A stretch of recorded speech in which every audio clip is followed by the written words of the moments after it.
Coba ceritakan Bang, asal muasal bisa tercetus ide mendirikan usaha PAM ini Bang. Ya intinya sih, silakan Pak.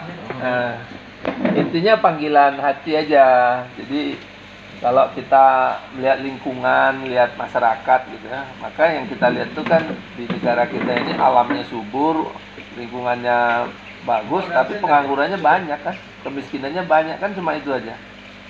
Di sisi lain produk-produk yang sehari-hari pun yang seharusnya bisa diproduksi di dalam negeri oleh anak bangsa, tapi banyak juga yang impor. Ini sebenarnya ada paradoks gitu. Nah, saya ingin tidak hanya ngomong kita, tapi ayo dong kita buktikan bahwa kita bisa menghasilkan produksi untuk konsumsi kita sehari-hari. Pada saat yang sama artinya itu kan menciptakan lapangan kerja, menambah sumber pendapatan masyarakat gitu kan. Terus pastinya itu mendorong sektor UMKM di Indonesia. Nah, kalau itu dikelola dengan rame-rame, dengan membangun jaringan, saya kira itu akan saling menguatkan satu dengan yang lain. Dan alhamdulillah sejak 2013 sampai sekarang ini sudah dunia perikanan darat ya, itu terjadi lompatan yang bagus sekali. Ini kalau nanti dipelajari sama Mas Jamal bikin kolam ini, jujur sebelum 2013 tuh nggak ada kolam ikan kayak gini. Nggak ada Pak. Ini Masya Allah ya, artinya Tuhan kasih bimbingan. Itu tangan saya sama tangannya Mas Jamal buat kolam ini. 2013 kayaknya sederhana ya, tapi nggak terbayang dulu ada kolam kayak gini Pak, sama sekali. Saya aja habis 100 juta untuk bikin kolam dengan gali tanah Pak. Dan banyak yang korban kayak gitu di mana-mana. Saya di kampung saya itu 100 juta saya Pak gali itu lahan bapak ibu saya itu di kampung, hanya untuk bikin kolam ikan. Nah 2013 saya menemukan ini, ini kalau dipakai lah sama rakyat Indonesia, betapa mereka terhindar dari kesalahan seperti saya gitu. Awal mulanya dari mana teknologi ini? Jadi kalau teknologi itu kan budidayanya ya, cara budidayanya. Nah ini saya bicara tadi itu bikin kolamnya dulu kan. Nah setelah kita punya kolam dengan sangat simpel begini kan, kita tinggal bagaimana caranya untuk mengelola di dalamnya kan gitu. Nggak, maksudnya teknologi ini apakah dari luar kah? Enggak, jadi setelah kita udah jumpa itu, maka kita mikir gimana cara budidaya yang baik, yang lebih higienis, lebih sehat, lebih nyaman juga gitu kan. Kan nggak terbayang ada kolam-kolam di belakang rumah dengan seperti ini gitu. Kalau di sini nih misalnya ada kekurangan itu tinggal disempurnakan aja. Bapak bisa punya kolam sekaligus taman gitu kan. Itu satu kolam itu berapa biayanya Pak? Macam-macam nih, kalau ini murah aja, tinggal 1 juta aja nih. 2 meter ini ya? Iya, 2 meter. Kalau yang besar tuh paling sekitar 2,5 gitu lah. Nah jadi udah semakin mudah Pak dikembangkan di mana saja. Nah tinggal perlu ada ilmunya lah sedikit gitu ya. Karena sebenarnya budidaya ikan tuh yang paling gampang tuh airnya ngalir itu aja. Kalau Bapak punya sungai, itu paling gampang budidaya. Tapi sekarang nih sungai bersih itu kan sudah mulai danau aja belum bisa rusak kan. Danau Jatiluhur, Waduk Cirata itu, Maninjau itu rusak karena pakan masuk ke kolam itu, ke danau itu sampai tumpukannya itu bertonton di bawah tanah sana. Nah di bawah danau itu kan satu hari nguap dia mati ikannya Pak. Itu upwelling seperti itu kejadian yang rutin Pak di danau. Nah sekarang nih perusahaan-perusahaan besar Pak sekelas Carun Pokpan itu justru sudah masuk ke sektor ini Pak. Padahal ini sektornya rakyat sesungguhnya.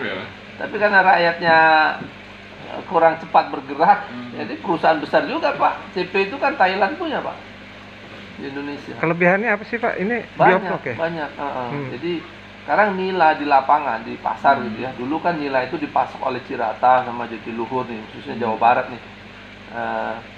Kalau Sumatera itu Maninjau atau Danau Toba. Nah Danau Toba itu lama-lama masalah kan, sekarang dilarang kan untuk mengembangkan ikan Danau Toba itu karena airnya udah rusak gitu. Nah akhirnya kan populasi atau produksi ikan nila itu jadi kurang, padahal itu kan dibutuhkan sehari-hari. Nah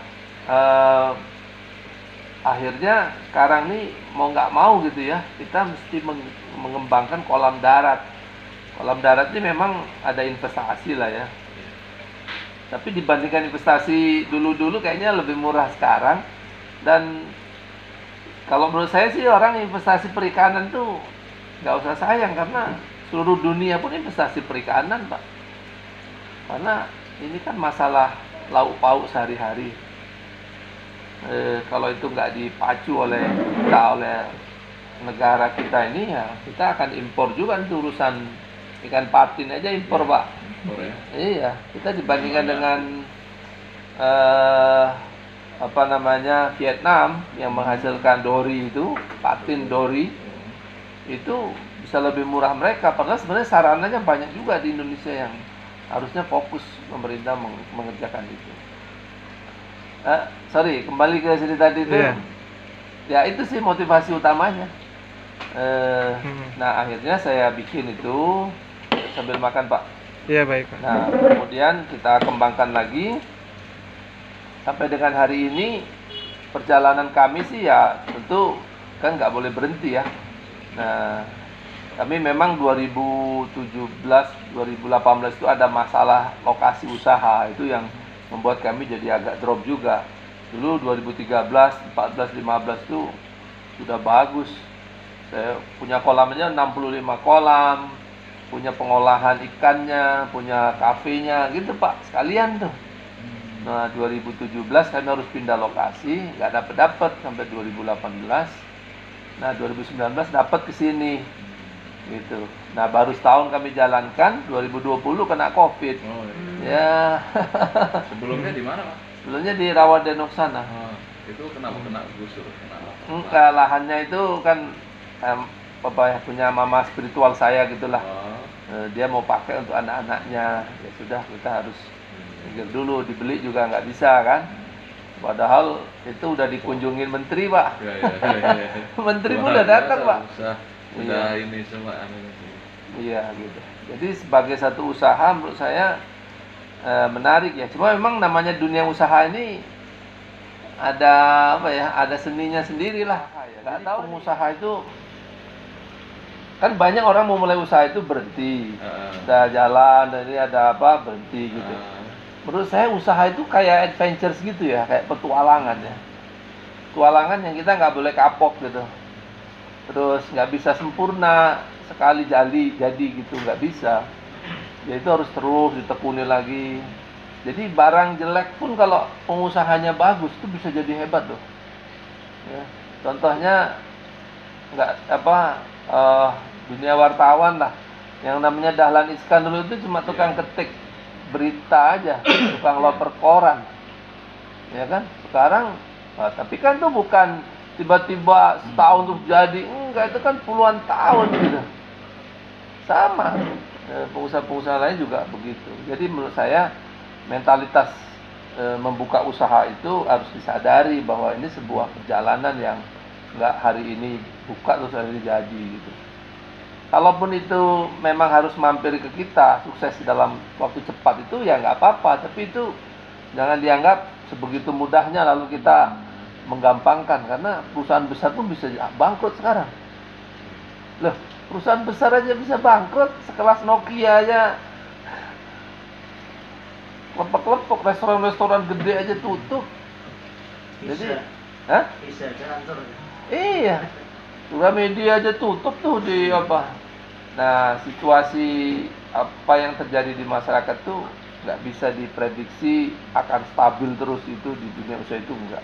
Beda sama kalau kita pegawai negeri misalnya ya, gonjang-ganjing kayak manapun gajian tetap jalan. Kalau BUMN masih ada terancam juga. Iya, Pak, masih. Iya. Lagi Saya ya. 23 tahun Pak kerja, Pak. Di BUMN 13 tahun, swasta 10 tahun. Nah, merasakan hidup nggak makan gaji, itu ada seninya. Ada tantangan yang menurut saya asik-asik aja sih. Gitu, nggak harus ditakuti. Tapi juga nggak boleh terlalu terlena gitu ya. Karena kan dinamikanya tinggi gitu. Saya kira itu, Pak Olan. Baik, Pak. Saya kira kalau mau memulai usaha itu jangan tanggung-tanggung. Jurnalis kalau memang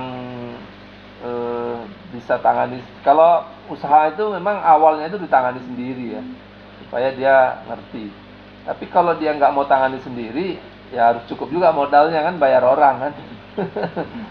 Nah, yang ketiga, ya mau ditangani sendiri maupun pakai orang, tetap aja kita harus punya perhatian. Tanpa perhatian yang cukup, usahanya nggak bisa maju. Itu sih, soalnya selebihnya ilmunya di jalan gitu, gampang kok itu. Bapak bisa buat lebih dari ini 2, 3, 5, 10 kali. Tergantung kemauan aja, bukan kemampuan ya, karena kemampuan itu kan sifatnya datang dia, bukan tiba-tiba orang lahir bruk mampu, enggak. Saya kira itu, Alan. Baik, Dan Pak. masih banyak lagi kalau nanti.